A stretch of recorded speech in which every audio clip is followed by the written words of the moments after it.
Bismillahirrahmanirrahim. Alhamdulillahi rabbil alamin. Allahumma salli wa sallim ala sayyidina Muhammadin ghina'i faqri wa hayati ruhi wa sururi qalbi wa najati fid dunya wal akhirah. Amma ba'du. Yang kami hormati, yang kami muliakan segenap para habaib, para alimul ulama, para kiai, khususnya Al-Habib Hasan bin Muhammad bin Hud As-Segaf, Al-Habib Ahmad Al-Habsyi, Al-Habib Ahmad bin Nuh Al-Haddad, dan semua para habaib yang lain yang hadir, segenap para kiai, khususnya keluarga besar dari Pondok Pesantren Besuk, keluarga besar dari almarhum ila rahmatillahil hayyul qayyum Kiai Ahmad Jufri.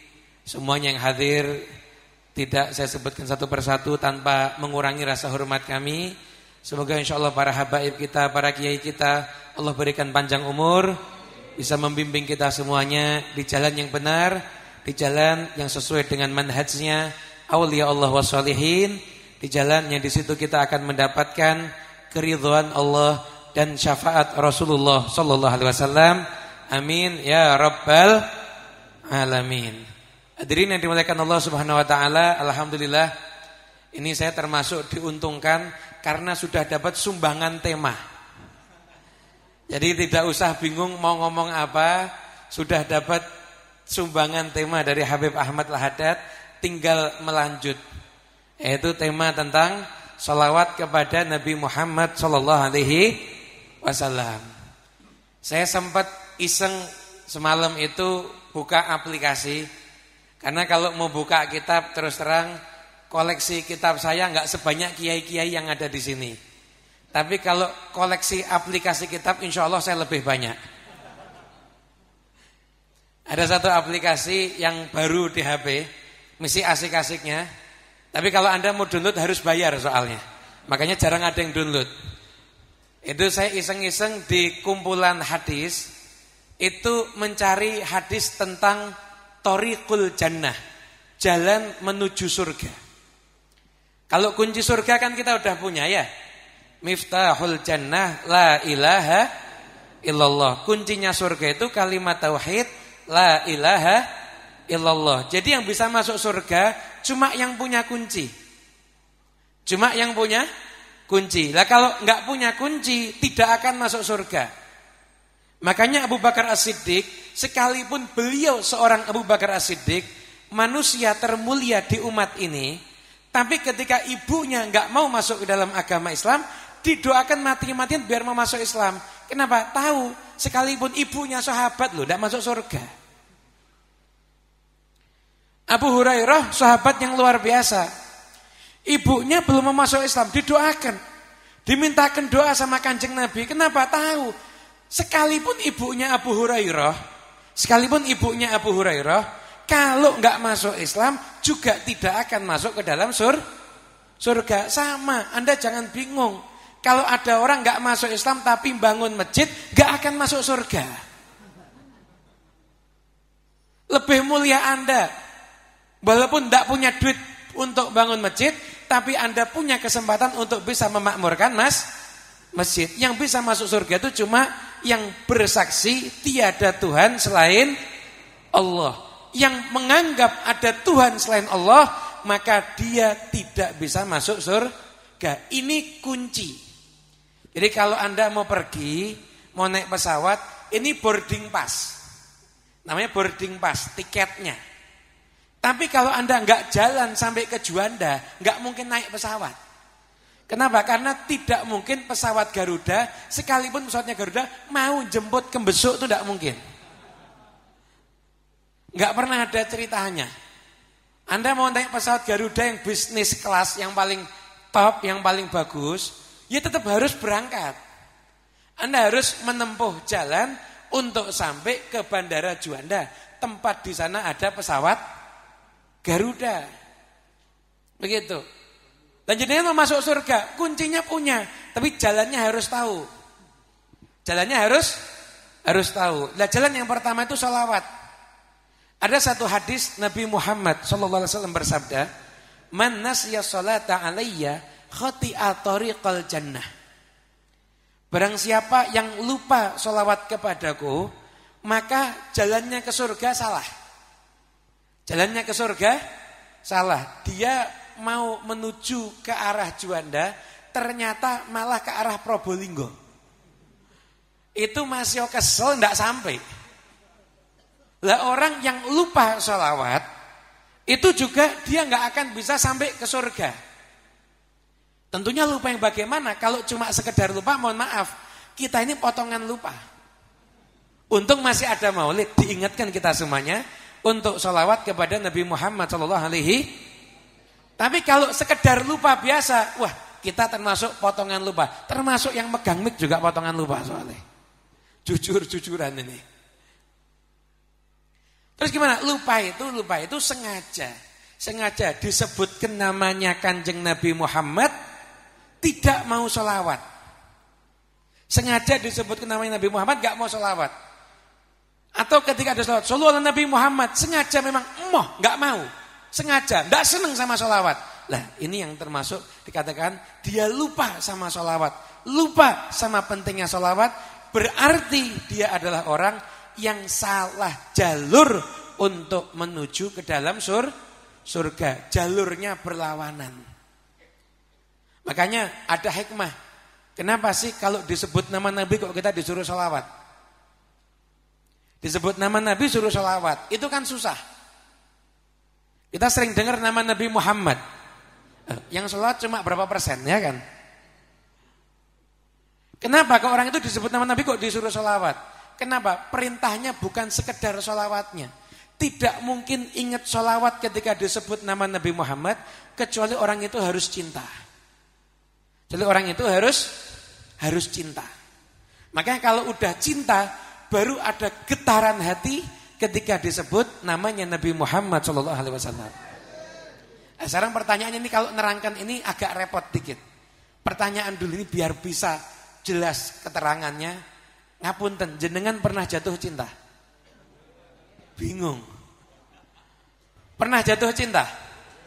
Pernah. Enak apa enggak enak? Yang jawab enggak enak berarti korban patah hati. Atau ditinggal kawin ya. Jadi namanya jatuh itu biasanya enggak enak. Coba kalau jatuh cinta itu enak. Jatuh cinta itu enak kalau memang benar-benar cinta. Dulu ada kisah. Ini kisah enggak tahu ini kisah nyata asli atau enggak asli.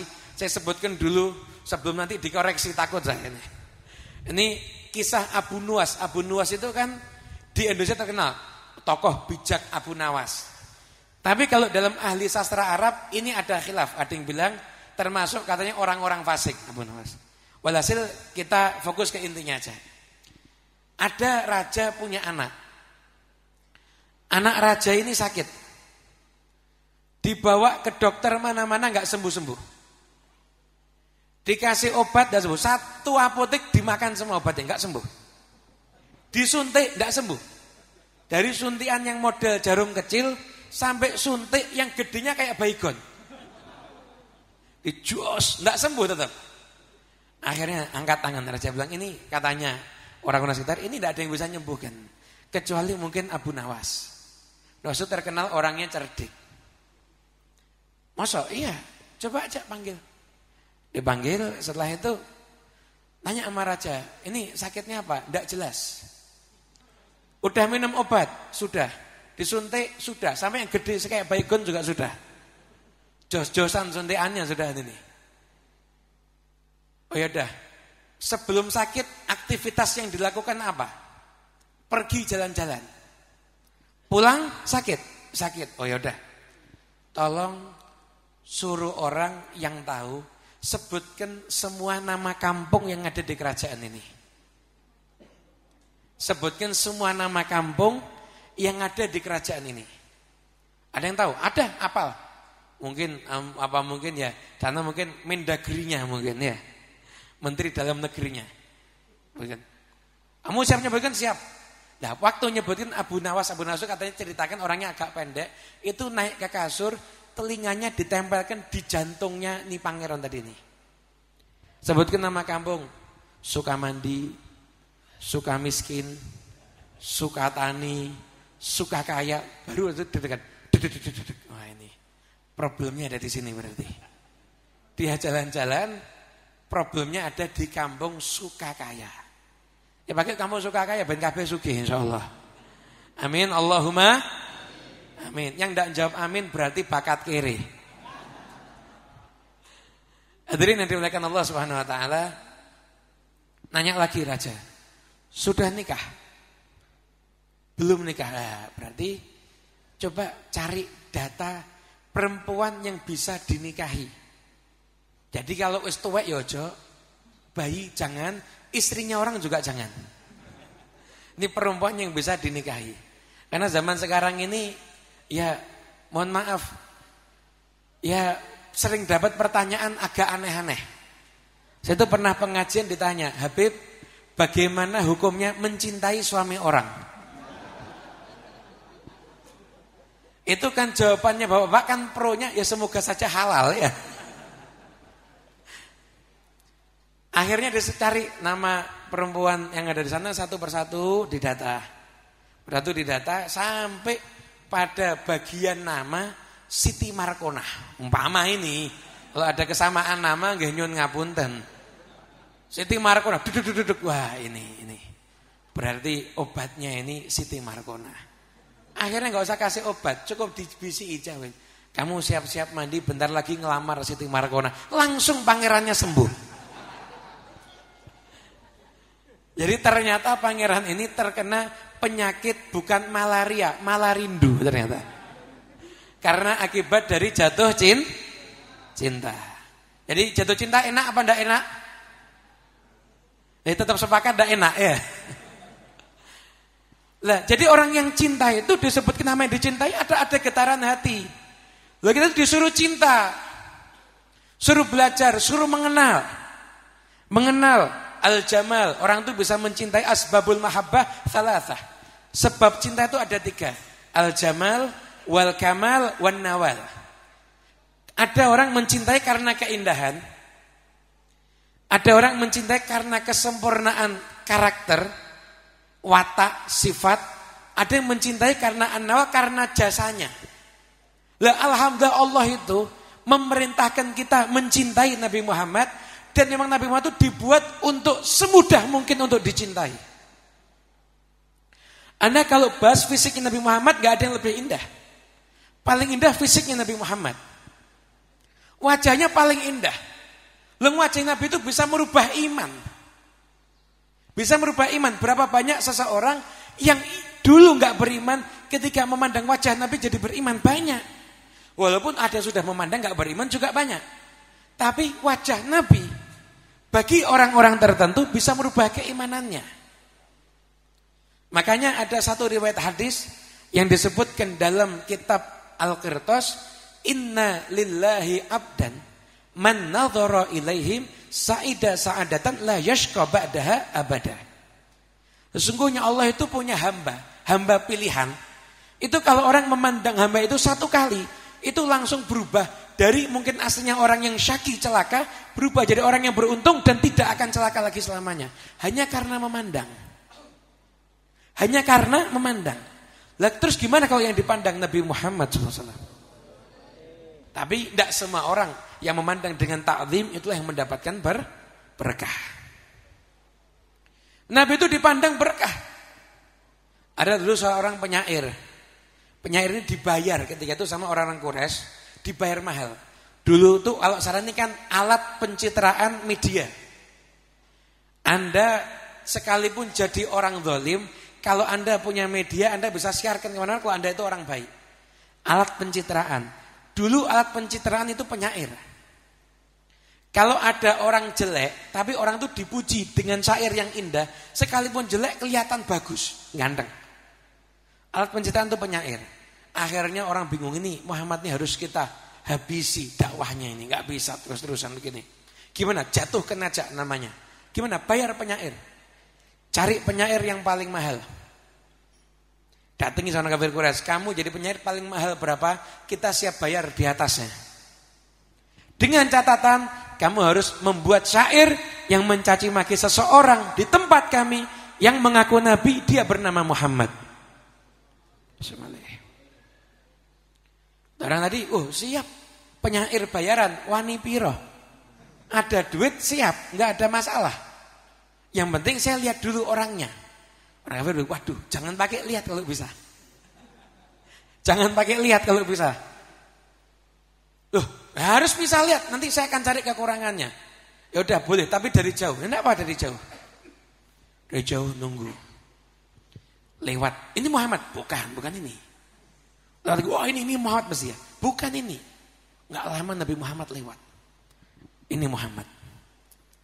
Ditunggu Nabi Muhammad lewat sampai jalan ngilang, enggak kelihatan lagi. Syairnya enggak keluar.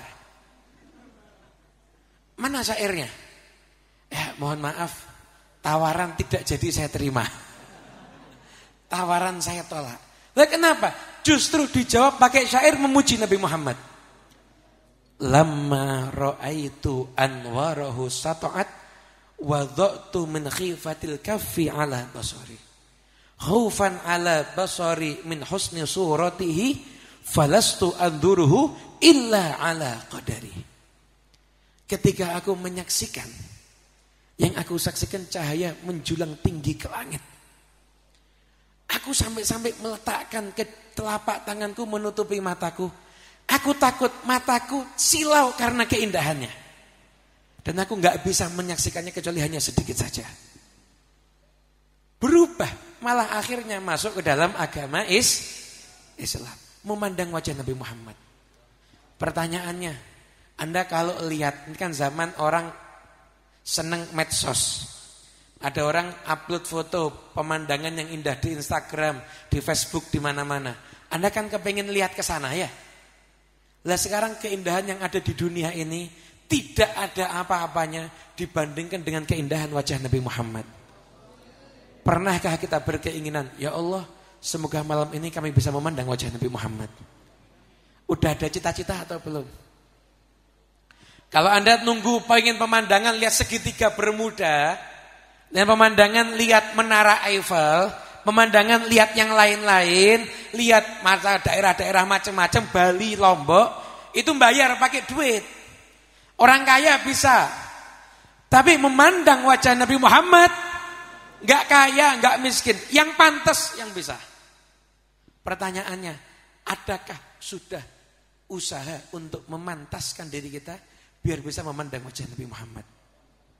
Jangan sampai kita meninggal dunia, kita kehilangan pemandangan terindah yang ada di alam ini, yaitu wajah Rasulullah SAW. Gak ada yang lebih indah daripada wajahnya Nabi.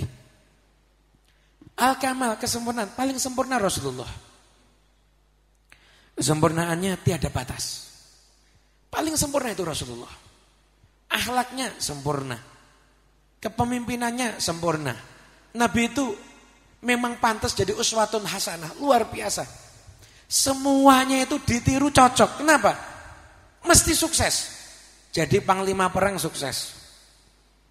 Jadi pakar ekonomi sukses. Nabi itu jangan dikira cuma ngajari sholat. Dulu masuk ke Madinah itu total muhajirin ansor, laki-laki, perempuan, orang tua, anak-anak, total jumlahnya ada 950 orang. Ketika itu mayoritas kaum muslimin miskin. Pasar-pasar itu yang menguasai orang-orang Yahudi. Dikuasai pasar itu sama orang-orang Yahudi. Ketika itu Nabi Muhammad menyaksikan, Nabi Muhammad survei pasar. Nabi Muhammad survei pasar. Anda bisa bayangkan, survei sana.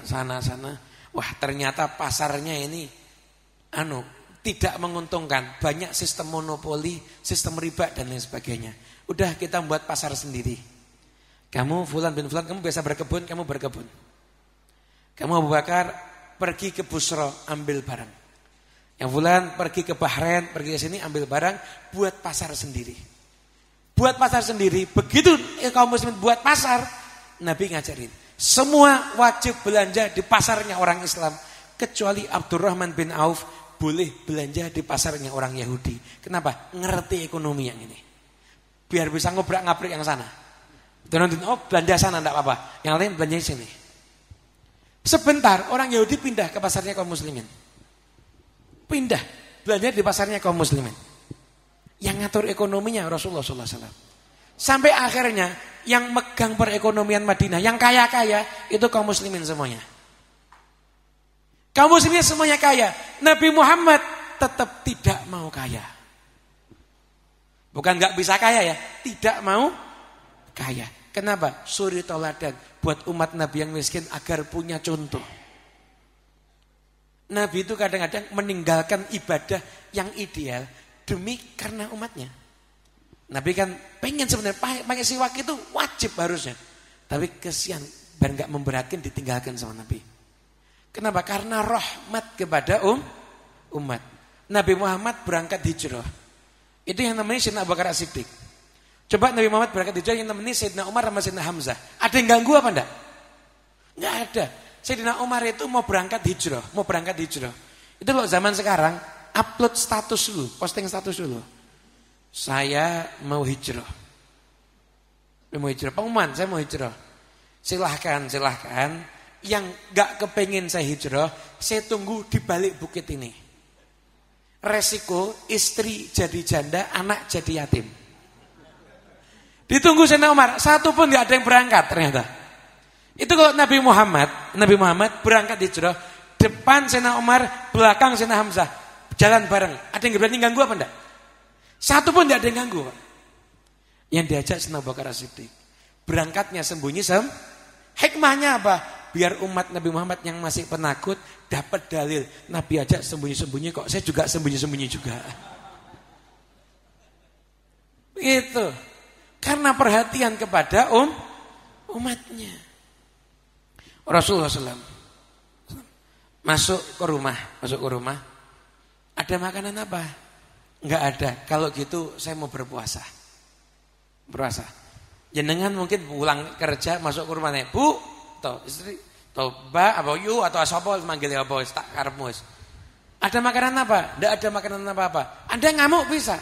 Tapi ingat Nabi Muhammad, dulu Nabi puasa. Minimal kalau enggak bisa niru puasanya Nabi, niru sabarnya Nabi. Coba nih umpama Nabi Muhammad pulang ke rumah, masuk. Bu, ada makanan apa? Mama tanya istriku, ada makanan apa? Enggak ada apa-apa. Ya Allah, turun ke nerawon dari langit. Nah, saya tanya, turun apa enggak? Yakin, turun apa enggak? Pernah enggak dilakukan? Enggak pernah. Kenapa? Jenengan enggak bisa niru soalnya. Jenengan coba pulang ke rumah. Ada makanan? Enggak ada. Ya Allah, turun nerawon dari langit. Malah hutan beledak.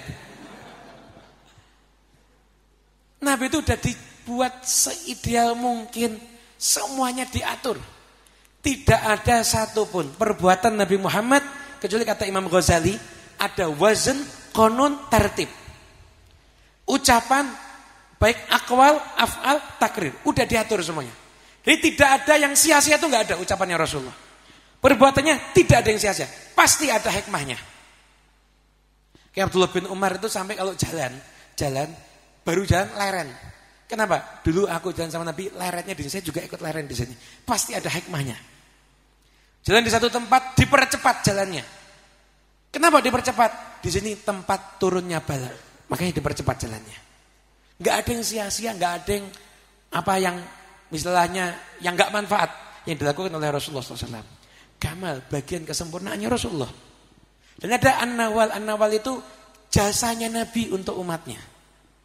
Enggak bisa dihitung jasa Nabi untuk umatnya. Anda katakan ini di kitabnya Syed Maliki ada, kitabnya Syed Yusuf An-Nabhani, Wasailul Wusul juga ada. Beliau mengutip dari Imam Syafi'i. Kurang lebih maknanya sama.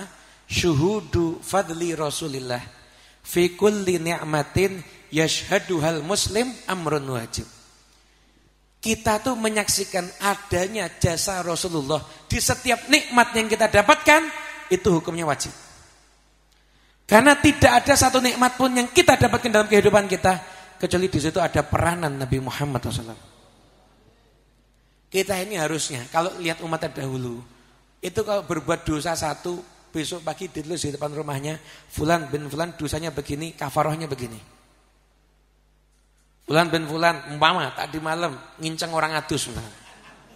Nginceng orang adus dosane. Pagi hari kafarohnya culek matanya pakai garpu. Tapi kalau umat Nabi Muhammad berbuat dosa, malaikat yang mau nyatet dosa baru mau nyatet ditegur. Jangan dulu, tunggu beberapa saat. Siapa tahu bertobat. Di husnudzoni umatnya Kanjeng Nabi yang berbuat dosa. Gak langsung diazab. Bahkan Nabi mengistighfari. Ini kalau kita setiap dosa turun azab, hancur kita semuanya. Kenapa gak turun azab? Karena berkat Nabi Muhammad Rasulullah. Berkatnya Nabi Muhammad. Makanya tidak bisa kita ini lepas dari Nabi, gak bisa. Setiap apapun juga yang kita rasakan kebaikan, maka di situ wajib kita mengingat ada jasanya Rasulullah Sallallahu Alaihi Wasallam. Belum lagi nanti ada di hari kiamat. Hari kiamat nanti manusia paling sibuk Nabi Muhammad. Manusia paling sibuk Nabi Muhammad. Anda di hari kiamat, kalau seandainya bapak Anda, ibu Anda, anak Anda, istri Anda di sebelah Anda nggak kenal. Karena gentingnya saat itu, Anda nggak kenal. Tapi Anda bisa kenal sama Nabi Muhammad. Anda bisa kenal sama Rasulullah. Anda bisa nyari Rasulullah, tapi Anda nggak nyari orang tua Anda. Di hari itu Allah akan tunjukkan tidak ada yang punya kekuatan, tidak ada yang punya kehebatan satu makhluk pun kecuali Muhammad Rasulullah SAW. Gak ada yang punya lainnya. Gak ada yang punya. Di hari itu semuanya Rasulullah. Ketika manusia didekatkan matahari sampai ada orang yang keringatnya semata kaki, keringatnya selutut, sepuser, sampai tenggelam dengan keringatnya sendiri. Orang-orang yang tenggelam dengan keringatnya sendiri nanti teriaknya apa? Rabbi arihni walau ilan nar. Ya Allah, saya mau istirahat. Sekalipun istirahatnya ke neraka enggak apa-apa. Dianggap padang mahsyar lebih berat dibanding neraka, padahal enggak ada apa-apanya. Enggak ada apa-apanya. Ketika itu orang heboh semua, Nabi angkat tangan kok. Sampai akhirnya ada liwaul hamd, bendera al-hamd. Ketika itu ada Muhammad dunahu tahta liwa yaumil qiyamah. Semuanya di bawah benderanya Nabi Muhammad. Anda jangan cari idola Anda di situ, enggak ada, enggak ketemu. Makanya dari sekarang idolakan Nabi Muhammad, biar di saat itu kita diperjumpakan dengan Nabi Muhammad. Disiapkan. Ketika lewat jembatan Siratul Mustaqim, ngeri. Wa in minkum illa wariduha kana ala rabbika hatmam maqdiyah. Semuanya pasti lewat. Nabi Muhammad lewat kok. Nabi Muhammad lewat secepat kilat. Bukan secepat cahaya. Apa Nabi setelah lewat minggir? Enggak. Nabi berdiri di ujung, berdoa Allahumma sallim sallim. Allahumma sallim sallim. Allahumma sallim sallim. Sampai didoakan kita. Kita didoakan. Kita didoakan. Jangan nunggu hari itu baru kita akan berterima kasih. Saatnya terima kasih sekarang. Saatnya kita berterima kasih saat ini, bukan nunggu nanti. Nanti udah gak ada gunanya. Sekarang saatnya kalau kita mau menyenangkan hati Nabi Muhammad. Yang masuk neraka, Nabi sujud. Ya Allah, yang punya dalam hatinya ada sebiji atom iman, keluarkan. Nabi Muhammad mengeluarkan semuanya. Keluarkan sama Rasulullah. Pintu surga gak dibuka kecuali yang masuk situ Nabi Muhammad. Yang masuk situ Rasulullah Sallallahu Alaihi Wasallam. Masuk situ Nabi Muhammad SAW. Ketika Nabi ngetok pintu surga, baru dibuka pintu surga. Umat Nabi Muhammad masuk, Nabi yang lain dan umatnya baru masuk setelah itu. Ada saya bisa bayangkan bagaimana hebatnya Rasulullah SAW. Dan bagaimana perjuangannya untuk kita. Terus kita mau gak cinta sama Nabi? Nabi itu ya Allah meninggalkan kita ini udah mahajjatul bayda, udah terang benderang. Mahajjatul bayda, terang benderang. Lailuha kanahariya. Malamnya seperti terangnya, enggak ada yang ditinggalkan sama Nabi. Kunci surga kasih tahu, miftahul jannah la ilaha tariqul jannah, jangan lupa sholawat. Kita baca sholawat sama Nabi Muhammad. Insyaallah kita akan masuk surga. Masuk surga. Kalau surga dikasih, kira-kira yang lain dikasih apa enggak? Kasih. Kemudian jalan surga berikutnya adalah menuntut ilmu. Man salaka tariqan yaltamisu fiha ilman sahalallahu lahu bihi tariqan ilal jannah. Barang siapa menempuh jalan untuk menuju cari ilmu, hidupnya untuk cari ilmu. Jangan terus nih cari ilmu untuk semuanya. Kadang-kadang mohon maaf, ada penyakit di masyarakat. Kalau rumongso wis tuwek wis ndak cari ilmu lagi. Ya Pak ya? Udah tua, saya udah tua, yang cari ilmu itu yang muda-muda. Keliru. Maaf, husnul khotimah itu butuh ilmu. Mau husnul khotimah itu butuh ilmu. Nggak bisa nggak pakai ilmu pengen husnul khotimah. Murah bener. Anda pengen husnul khotimah, Anda harus tahu ilmunya biar husnul khotimah. Gimana jalani hidup yang baik biar Anda husnul khotimah? Ilmu ini.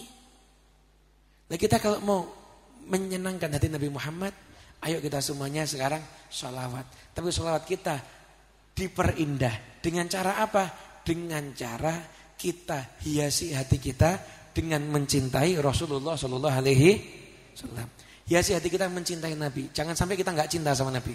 Rugi, celaka kalau kita nggak cinta sama Nabi Muhammad. Celaka. Kalau Anda pengen tahu Anda cinta atau enggak sama Nabi, Anda ukur. Kemarin hari Minggu tanggal 24 November, Anda tanggal 27 Rabiul Awal, Anda satu hari ngucap tentang Nabi berapa kali? Bahas tentang Nabi Muhammad berapa kali? Anda ukur. Kalau Anda banyak bahas Nabi, insya Allah Anda udah punya bibit cinta. Kalau Anda hampir-hampir gak cerita Nabi, gak membahas Nabi, maka berarti maaf, Anda masih kurang cintanya kepada Rasulullah SAW. Sholawat itu akan, dan kalau saya belum bisa cinta Beb, sholawatnya yang banyak. Nanti sholawat itu akan punya kemampuan untuk merubah hati, liyukhrijakum minadh-dhulumati, merubah dari kegelapan menuju cahaya, dari kegelapan berubah menjadi cahaya berkat sholawat kepada Nabi Muhammad SAW. Kayaknya apapun juga kondisi, Habib saya tuh orangnya gampang pendendam, saya gampang marah, saya gampang sakit hati, saya seperti ini. Baca sholawat, insya Allah kegelapan di hati kita ini semuanya akan sirna, digantikan cahaya dari Allah Subhanahu wa Ta'ala. Kemudian ilmu tadi, kita nuntut ilmu tujuannya untuk apa sih? Tujuan cari ilmu adalah agar kita mendapatkan ridhonya Allah dan mendapatkan cintanya Rasulullah Sallallahu Alaihi Wasallam. Dulu saya pernah lihat Syekh Said Ramdhan Al-Buti, ulama yang dari Syam, yang karangannya itu banyak sekali. Itu termasuk hujjah Ahlus Sunnah wal Jamaah ada di zaman akhir ini. Beliau itu pernah cerita, saya dulu sama bapak saya ketika dibawa masuk ke pondok pesantren. Itu bapak saya bilang begini, nah kalau saya tahu jalan agar kamu dicintai sama Allah itu jadi tukang sampah, kamu saya jadikan tukang sampah. Tapi saya tidak tahu nak ada jalan lain untuk bisa membuat kamu mendapatkan cintanya Allah melebihi kamu mencari ilmu. Makanya kamu saya taruh di tempat orang cari ilmu. Cari ilmu, jangan mikir pekerjaan, jangan mikir mau jadi apa, pikirlah cari ilmu semaksimal mungkin, amalkan ilmumu agar kamu mendapatkan ridhonya Allah Subhanahu wa Ta'ala. Ilmu kita ini bermanfaat. Kalau kita satu habis cari ilmu, semakin takut sama Allah, ada khasyah. Semakin mahabbah sama Rasulullah. Semakin ta'zim dengan sunnahnya Nabi Muhammad. Ilmu kita membuat kita menghargai muslim yang lainnya. Ilmu kita bisa menghargai siapapun juga makhluk Allah yang ada di muka bumi ini. Maka itu pertanda insya Allah ilmu kita bermanfaat. Mohon maaf. Kita ini kadang-kadang cari ilmu sudah, tapi kita masih kurang satu. Belum maksimal, bukan mengamalkan ya, menghargai sunnah Nabi. Betul apa betul? Belum maksimal menghargai sunnah Nabi. Dan ini, mohon maaf, ini kesalahan. Ini kesalahan. Nabi Muhammad itu jangankan sunnahnya yang warisan. Anda tahu Romawi itu, Persia itu kan hancur. Persia itu kan hancur. Ada dulu Nabi Muhammad itu ketika berawal Islam ada dua kerajaan besar. Persia 7,2 juta kilometer persegi, Romawi 5 juta kilometer persegi. Ini dua-duanya akhirnya pun juga hancur. Tapi Persia yang lebih dulu hancur. Kenapa? Persia dulu ketika menerima surat Nabi Muhammad dirobek-robek suratnya Nabi. Suratnya Nabi dirobek-robek. Nabi doa apa? Mazzaqallahu mulkahu, semoga Allah merobek-robek kerajaannya. Ini raja yang merobek-robek suratnya Nabi. Itu matinya dirobek perutnya sama anaknya. Anda jangan bingung, kok anak kok bunuh bapak? Dulu nggak ada orang yang kenal aturan, Pak. Dulu tuh di Persia itu dianggap prestasi kalau ada anak bisa nikahi ibu kandungnya. Dan raja-raja di sana sebagian menikahi putri kandungnya sendiri. Ini raja dibunuh sama anaknya dengan cara dirobek perutnya. Tapi raja itu juga yang membunuh anaknya. Lah kok bisa? Iya. Ini raja ketika tahu anaknya ada potensi berkhianat, ini raja di kamarnya beli racun. Beli racun, setelah itu racun diisi racun yang paling ampuh, ditelisi obat kuat laki-laki. Obat kuat laki-laki disimpan. Anaknya bunuh bapaknya, selesai masuk ruangan, obat kuat laki-laki diminum, anaknya mati. Romawi dapat surat dari Nabi Muhammad. Rajanya ngecek sama Abu Sufyan, ini orangnya benar Nabi atau enggak?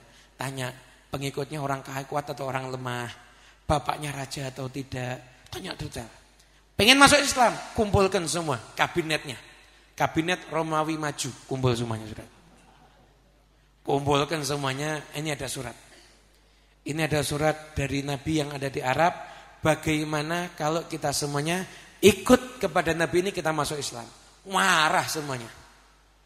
Ada yang ngancam mau memberontak, kamu tinggalkan agama nenek moyang kita. Begitu lihat marah, gak ada dukungan, rajanya pura-pura modus. Ya, saya cuma ngetes iman kalian. Ternyata iman kalian ini kuat semuanya.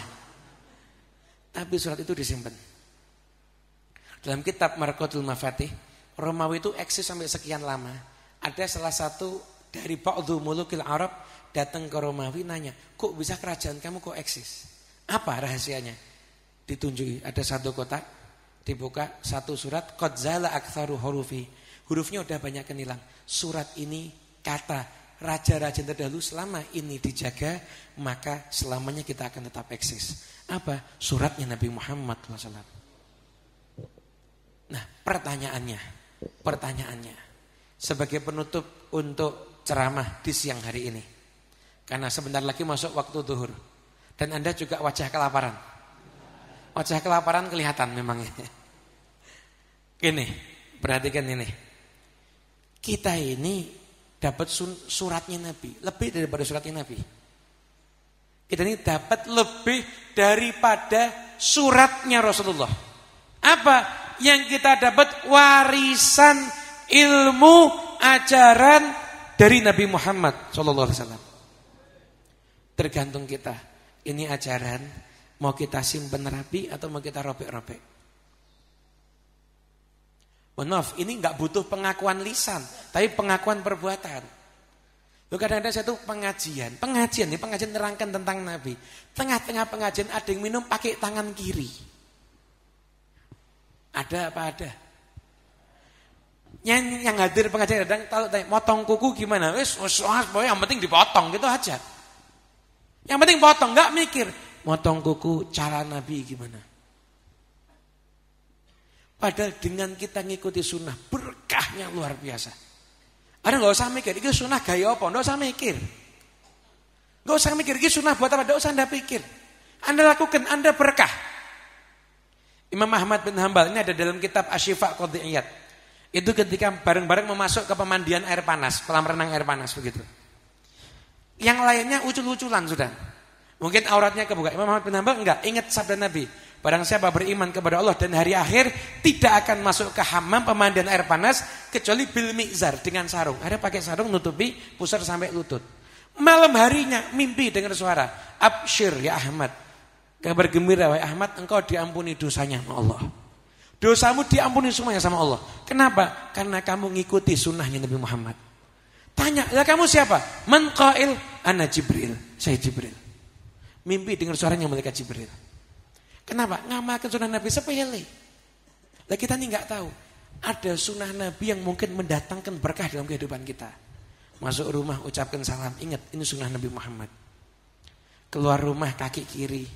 Masuk masjid kaki kanan. Setelah itu juga di antara yang mungkin di antara ulama itu ngajarin kalau kita baca maulid pegang mic sama pegang kitab, itu yang pegang kitab di tangan kanan, mic-nya tangan kiri. Kenapa? Karena sunnahnya memegang barang yang mulia itu dengan tangan kanan. Lah mic apa enggak mulia? Lah mic ini kan macam-macam, buat ceramah bisa, konser ya bisa. Iya, ya kan macam-macam fungsinya mic ini.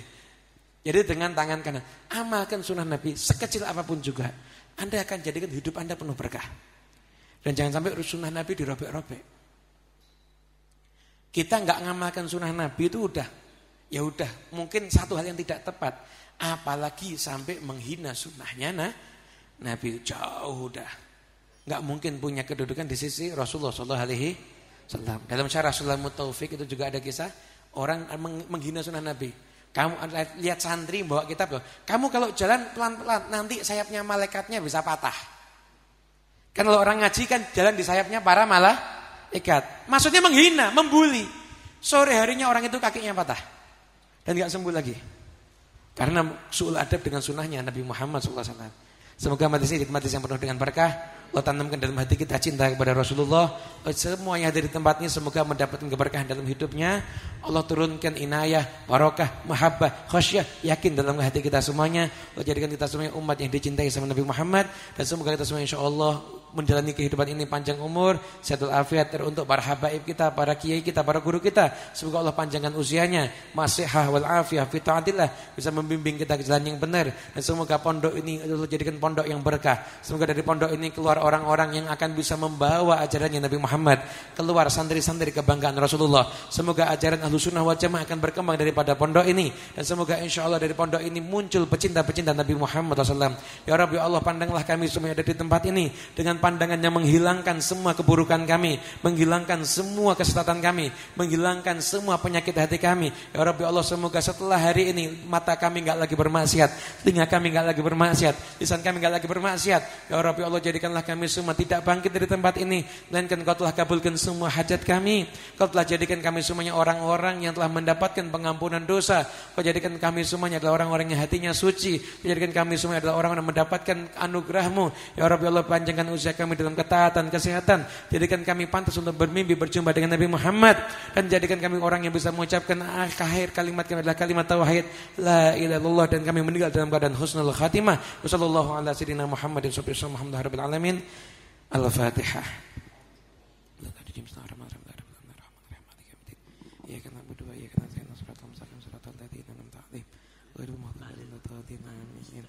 Assalamualaikum warahmatullahi wabarakatuh.